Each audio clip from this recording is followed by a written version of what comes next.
दोस्तों नमस्कार। आप सबका स्वागत है मेरे चैनल हिंदी की बिंदी पर। आइए आज कुछ नई चीज़ सीखते हैं हिंदी भाषा, हिंदी साहित्य, हिंदी व्याकरण में।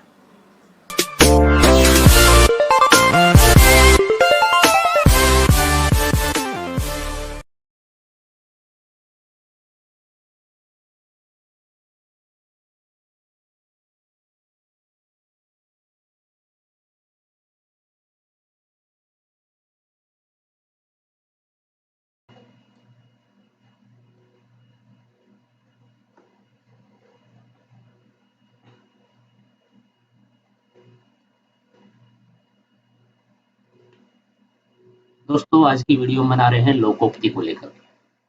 लोकोक्ति हिंदी व्याकरण का एक महत्वपूर्ण पार्ट है।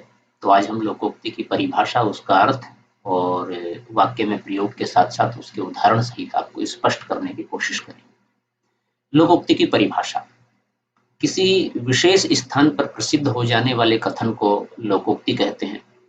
दूसरे शब्दों में, जब कोई पूरा कथन किसी प्रसंग विशेष में उद्धृत किया जाता है तो लोकोक्ति कहलाता है। इसे कहावत भी कहते हैं। हम उदाहरण से इसको समझने का प्रयास करते हैं। उस दिन बात ही बात में राम ने कहा, हाँ मैं अकेला ही कुआं खोद लूंगा। इन पर सबों ने हंसकर कहा, व्यर्थ बकबक करते हो, अकेला चना भाड़ नहीं फोड़ता। यहाँ अकेला चना भाड़ नहीं फोड़ता लोकोक्ति का प्रयोग किया गया है, जिसका अर्थ है एक व्यक्ति के करने से कोई कार्य, कठिन काम पूरा नहीं होता। लोकोक्ति शब्द लोक प्लस उक्ति शब्दों से मिलकर बना है, जिसका अर्थ है लोक में प्रचलित उक्ति या कथन। संस्कृत में लोकोक्ति अलंकार का एक भेद भी है, उसे अलंकार के रूप में भी जाना जाता है, तथा सामान्य अर्थ में लोकोक्ति को कहावत भी कहा जाता है। चूंकि लोकोक्ति का जन्म व्यक्ति द्वारा न होकर लोक द्वारा होता है, अतः लोकोक्ति के रचनाकार का पता नहीं होता। अर्थात सामान्यतः कोई व्यक्ति इसको नहीं लिखता है, बल्कि लोक में प्रचलित कहावतें, मुहावरों, वाक्यांश के आधार पर लोकोक्ति बन जाती है। इसलिए अंग्रेजी में इसकी परिभाषा दी हुई है, एक proverb is a saying without an author. अर्थात लोकोक्ति ऐसी उक्ति है जिसका कोई रचनाकार नहीं होता है। वृद्ध हिंदी कोश में लोकोक्ति की परिभाषा इस प्रकार दी गई है कि विभिन्न प्रकार के अनुभवों, पौराणिक तथा ऐतिहासिक व्यक्तियों एवं कथाओं, प्राकृतिक नियमों और लोक विश्वासों आदि पर आधारित चुटीली, सारगर्भित, संक्षिप्त, लोक प्रचलित ऐसी उक्तियों को लोकोक्ति कहते हैं, जिनका प्रयोग किसी बात की पुष्टि, विरोध, सीख तथा भविष्य कथन आदि के लिए किया जाता है। लोकोक्ति के लिए यद्यपि सबसे अधिक मान्य पर्याय कहावत ही है, पर कुछ विद्वानों की राय है कि कहावत शब्द कथावृत्त शब्द से विकसित हुआ है, अर्थात कथा पर आधारित वृत्त। अतः कहावत उन्हीं लोकोक्तियों को कहा जाना चाहिए जिनके मूल में कोई कथा रही हो, जैसे नाच न जाने आंगन टेढ़ा या अंगूर खट्टे होना कथाओं पर आधारित लोकोक्तियां हैं। फिर भी आज हिंदी में लोकोक्ति तथा कहावत शब्द परस्पर समानार्थी शब्दों के रूप में प्रचलित हो गए हैं। लोकोक्ति किसी घटना पर आधारित होती है, इसके प्रयोग में कोई परिवर्तन नहीं होता है। ये भाषा के सौंदर्य में वृद्धि करती है। लोकोक्ति के पीछे कोई कहानी या घटना होती है, उससे निकली बात बाद में लोगों की जुबान पर जब चल निकलती है, तब वह लोकोक्ति के रूप में प्रसिद्ध हो जाती है। यानी कि लोकोक्ति लोक में ऐसी प्रचलित उक्ति जो किसी मान्यता को, किसी स्थापना को, किसी वक्तव्य को स्थापित करे, और यह एक व्यक्ति से दूसरे, दूसरे से तीसरे, तीसरे से चौथे, इसी तरह से गमन करती रहती है, प्रचलित होती रहती है। तो हम बात करते हैं लोकोक्ति के बारे में कुछ आगे। अब हम बात करते हैं लोकोक्ति के प्रमुख अभिलक्षण क्या क्या हैं, जिनके आधार पर हम पहचान सके एक लोकोक्ति है, लोकोक्ति किसे कहते हैं, लोकोक्ति को आप स्पष्ट रूप से कैसे जान सकते। लोकोक्तियां ऐसे कथन या वाक्य हैं जिनके स्वरूप में समय के अंतराल के बाद भी परिवर्तन नहीं होता, और न ही लोकोक्ति व्याकरण के नियमों से प्रभावित होती है।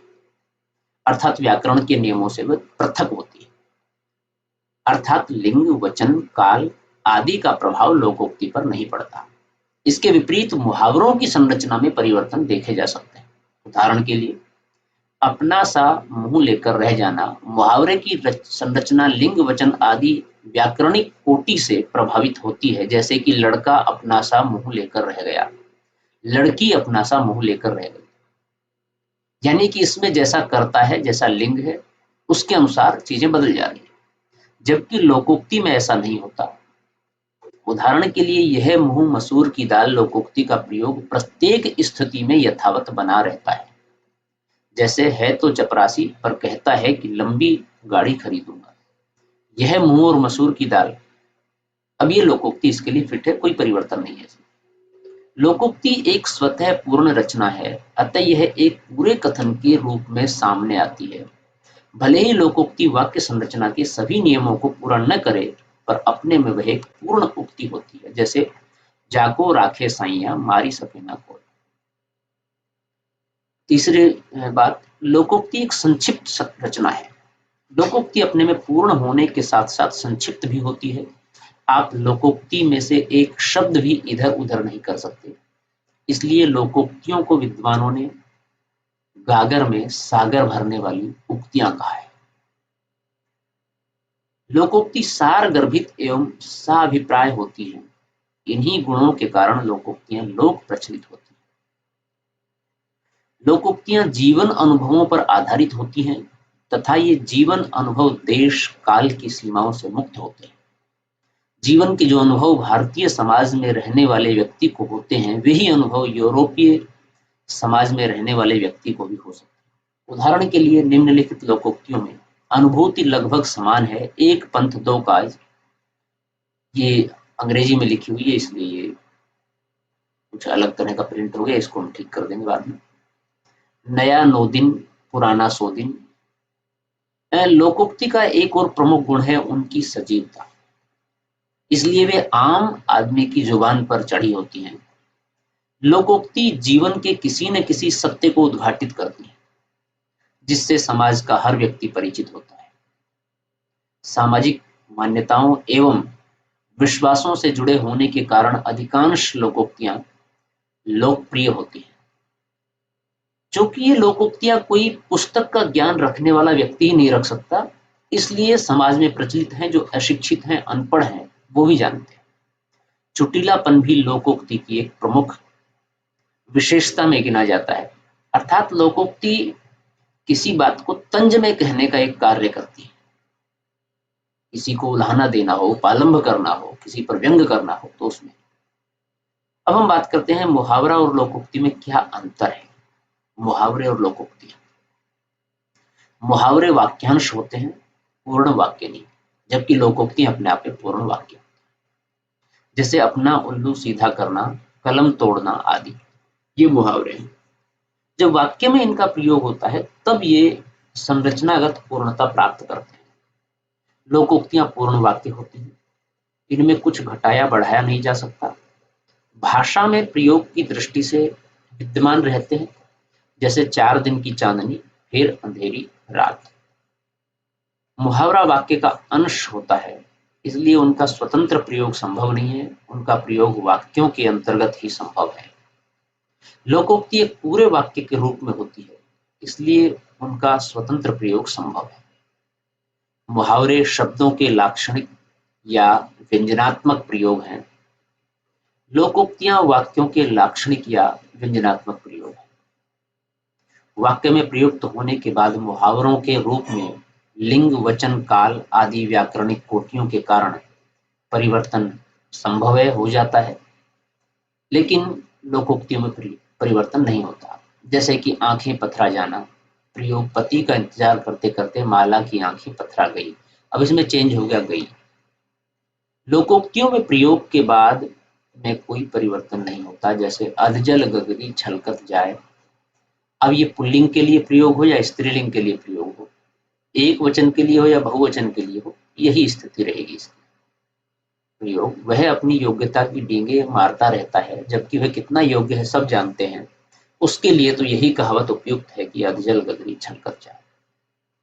मुहावरों का अंतःप्रयोग इंफिनिटिव या ना युक्त क्रियाओं के साथ होता है, जैसे कि हवा हो जाना, होश उड़ जाना, सिर पर चढ़ना, हाथ फैलाना आदि। लोकोक्तियों के लिए यह शर्त जरूरी नहीं है, क्योंकि लोकोक्तियां स्वतः पूर्ण वाक्य हैं, अतः उनका अंतः क्रिया के किसी भी रूप से हो सकता है, जैसे अधजल गगरी छलकत जाए, अंधी पीसे कुत्ता खाए, या आ बैल मुझे मार, इस हाथ दे उस हाथ ले, अकेली मछली सारे तालाब को गंदा कर देती आदि। मुहावरे किसी स्थिति या क्रिया की ओर संकेत करते हैं, जैसे हाथ मलना, मुंह फुलाना। लोकोक्तियां जीवन के भोगे हुए यथार्थ को व्यंजित करती हैं, जैसे न रहेगा बांस न बजेगी बांसुरी, ओस चाटे से प्यास नहीं बुझती, नाचने जाने आंगन टेढ़ा। मुहावरे किसी क्रिया को पूरा करने का काम करते हैं। लोकोक्ति का प्रयोग किसी कथन के खंडन या मंडन में प्रयुक्त किया जाता है। मुहावरों से निकलने वाला अर्थ लक्ष्यार्थ होता है, जो लक्षणा शक्ति से निकलता है। लोकोक्तियों के अर्थ में विशिष्टता होती है।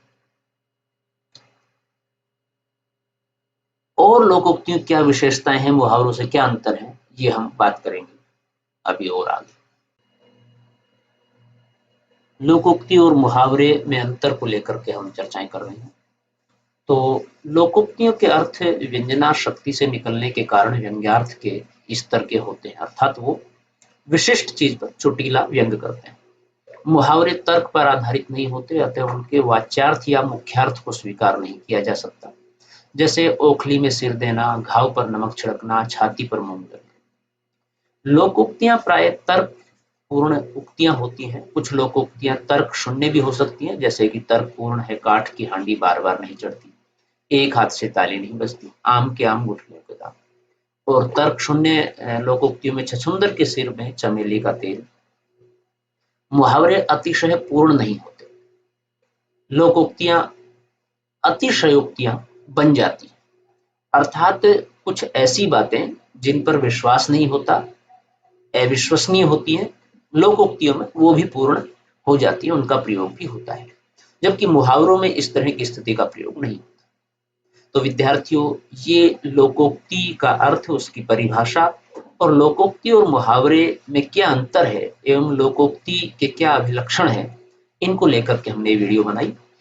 नेक्स्ट पार्ट में हम लोकोक्ति की कुछ और विशेषताओं के बारे में और कुछ प्रमुख लोकोक्तियों के बारे में आपको बताएंगे। आपको वीडियो कैसी लगी हमें जरूर बताएं। यदि अच्छी लगी हो तो लाइक कीजिए, शेयर कीजिए, कमेंट्स कीजिए और चैनल को सब्सक्राइब करना न भूलें। यदि आपके मन में कोई सवाल है, कोई जिज्ञासा है, कोई प्रश्न है, तो आप कमेंट्स के माध्यम से पूछिए, हम उसका आंसर देने की कोशिश करेंगे। आज की वीडियो में इतना ही। नेक्स्ट टॉपिक के साथ नेक्स्ट वीडियो में फिर मिलते हैं, तब तक के लिए शुक्रिया, नमस्कार।